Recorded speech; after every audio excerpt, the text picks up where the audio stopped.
একটা জিনিস কান খুলে শুনে রাখুন, যেদিন কেউ চাকরি হারিয়ে চোখের পানি মুছছে, সেদিনও কেউ না কেউ চাকরিতে প্রমোশন পেয়ে দামি রেস্টুরেন্টে ট্রিট দিচ্ছে। লাইফে কিছু একটা করতে না পারার কারণে যেদিন আপনাকে ছেড়ে কেউ একজন চলে গেছে, সেদিনও কোনো এক প্রতিষ্ঠিত ছেলের কাছে কয়েকটা মেয়ের বিয়ের বায়োডাটা এসেছে। হাত পা গুটিয়ে বসে না থেকে সিরিয়াসলি এবার লাইফটাকে নিয়ে ভাবুন। আজীবন সময় দিয়েছেন নিম গাছের নিচে, আর এখন বলেন জীবন এত তিতা কেন? দোষটা কার ছিল? ভাঙা সিন্ধুকে কেউ টাকা রাখে না, নষ্ট ঘড়ির কেউ যত্ন নেয় না। এই সিম্পল হিসাবটা কেন বোঝেন না? আপনি যখন রাত জেগে দুনিয়ার হতাশা লিখে ফেসবুকে স্ট্যাটাস দিয়ে কমেন্টে সিম্প্যাথি আদায় করছেন, তখন হয়তো অপর প্রান্তে কেউ রাত জেগে আউটসোর্সিং করছে। আপনি কমেন্টে প্রচুর সিম্প্যাথি পাবেন, আর সে পাবে অ্যাকাউন্টে টাকা। হিসাবটা খুব সিম্পল, যে যেটার জন্য কাজ করেছে সে সেটাই পেয়েছে।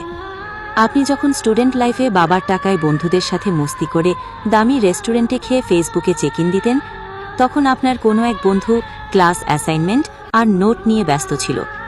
কয়েকটা বছর শেষে ফলাফল, সেই এখন বড় কোম্পানির সিনিয়র অফিসার হয়ে যখন দামি রেস্টুরেন্টে অফিসিয়াল মিটিং করে, আর আপনি দুর্বল সিজিপিএর সার্টিফিকেট নিয়ে ঠোঙের দোকানে চা খেতে খেতে চাকরির বিজ্ঞপ্তি খোঁজেন।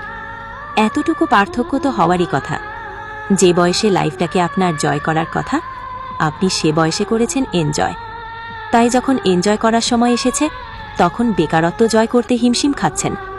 এনজয় তো অনেক দূরের বিষয়। আপনার বন্ধু যখন বিসিএস ক্যাডার কিংবা ব্যাংক অফিসার হয়ে বিয়ের জন্য পাত্র খুঁজছে, আপনি তখন টিকে থাকার জন্য সামান্য একটা চাকরি খুঁজছেন। কারণ আপনি যখন ক্লাস ফাঁকি দিয়ে ডেটিং করতেন, আপনার এই বন্ধুটি তখন ক্লাসে বসে নোট করত। আজ আপনার ডেটিং পার্টনারগুলো একটাও নেই, তারা আজ প্রতিষ্ঠিত কারো লাইফের পার্টনার।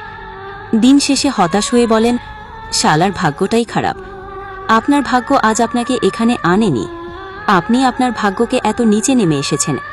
বাড়ির পাশে ময়লা ফেলে তা থেকে কিভাবে ফুলের সুবাস আশা করেন? কাজ যা করেছেন, রেজাল্টও তাই। সুতরাং সময় থাকতেই যেন আমরা সময়ের মূল্য বুঝি, কারণ প্রত্যেকটি মুহূর্ত জীবনে অনেক গুরুত্বপূর্ণ।